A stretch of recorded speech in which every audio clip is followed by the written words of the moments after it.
Hello বন্ধুরা, আজকে রান্না করব বেলে মাছ। এই বেলে মাছ সজনে ডাঁটা আলু দিয়ে সরিষা বাটা দিয়ে খেতে কিন্তু খুবই ভালো লাগে। বেলে মাছ সরষে বাটা দিয়ে অবশ্যই বাড়িতে রান্না করবেন। এটা মিডিয়াম সাইজের বেলে মাছ। এটা এবার কেটে পরিষ্কার করে ধুয়ে নিতে হবে। কোনো মাছ 2 টুকরো, কোনো মাছ 3 টুকরো করে নিয়েছি আমি। এবার নুন হলুদটা ভালো করে আমি মাখিয়ে নিচ্ছি।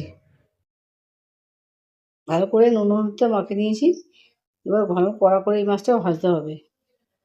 বড় মাছ ভাজলে কিন্তু শক্ত হয়ে যায়, খেতে খুবই ভালো লাগে। ভাজলে একটু শক্ত হয়ে যায়। যারা এই মাছ পছন্দ করে বেলে মাছ, তারা এই রেসিপি দেখে রান্না করতে পারেন।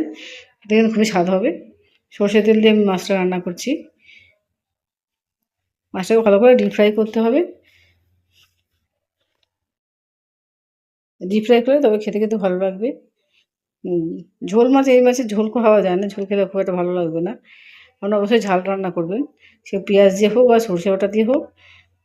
সরষে বাটা দিয়ে বেশি প্রেফার করবো। সরষে বাটা দিয়ে খেতে খুবই ভালো লাগে।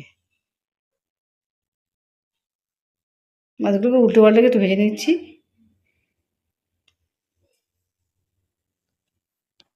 আপনারা ভালো করে না ভেজে খাবেন না কোনো জিনিসই, বা ভালো করে না ভেজে খাবেন না।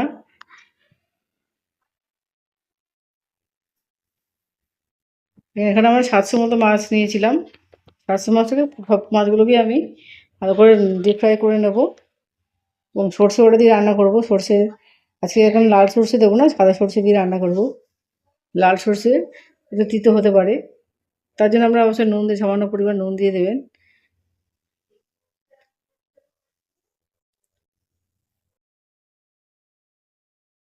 দেখুন বাদবাকি মাছগুলোকে আমি ভেজে নিচ্ছি একবারে। এবার লাইক এবং সাবস্ক্রাইব করতে বলবেন না, কমেন্টে আমাকে জানাবেন আপনাদের মতামত। এই রান্না যদি বাড়িতে করে খান, খুবই লোভনীয় একটা পদ হবে। গরম গরম পরিবেশন করে সবাইকে খাওয়াবেন। সবাই কিন্তু আনন্দতেই খাবে। আপনার প্রশংসা অবশ্যই পাবেন আপনি রান্না করে খাওয়ালে।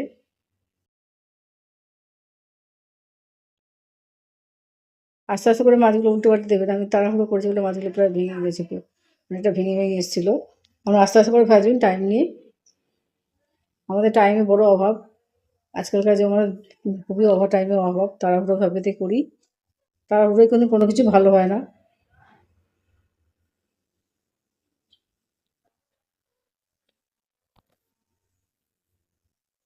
ভালো করে পরিষ্কার করে নেবেন মাছের মাথাটাকে। উম, ভালো করে পরিষ্কার করবেন, কারণ ওই সময় মাছের মাথা খুবই নোংরা থাকে, মানে বেলে মাছে।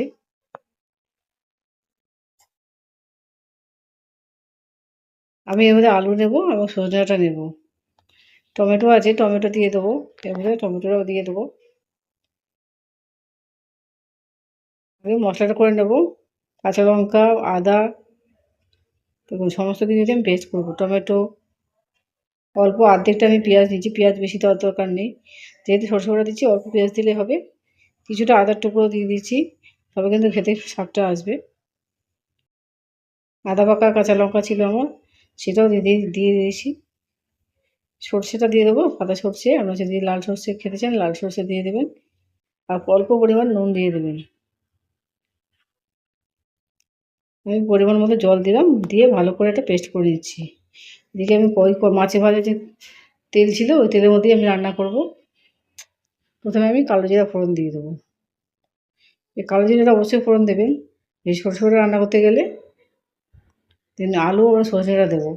এভাবে মাছের যে তরকারি করে, তরকারির মতো এভাবে কেটে নেব।